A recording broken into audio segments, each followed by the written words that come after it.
أخبرنا محمد بن جعفر قال أخبرني حميد أنه سمع أنس رضي الله عنه يقول: كان رسول الله صلى الله عليه وسلم إذا قدم من سفر فأبصر درجات المدينة أوضع ناقته، وإن كانت دابة حركها.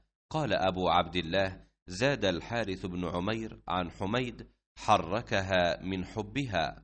حدثنا قتيبة حدثنا إسماعيل عن حميد عن أنس قال: جدرات. تابعه الحارث بن عمير. हमीद तवील ने खबर दी, उन्होंने अनस बिन मालिक रदी अल्लाह अन्हु से सुना कि आपने कहा कि जब रसूल अल्लाह सल्लल्लाहु अलैहि वसल्लम सफ़र से मदीना वापस होते और मदीना के बालाई इलाक़ों पर नज़र पड़ती तो अपनी ऊँटनी को तेज़ कर देते। कोई दूसरा जानवर होता तो उसे भी एड़ लगाते।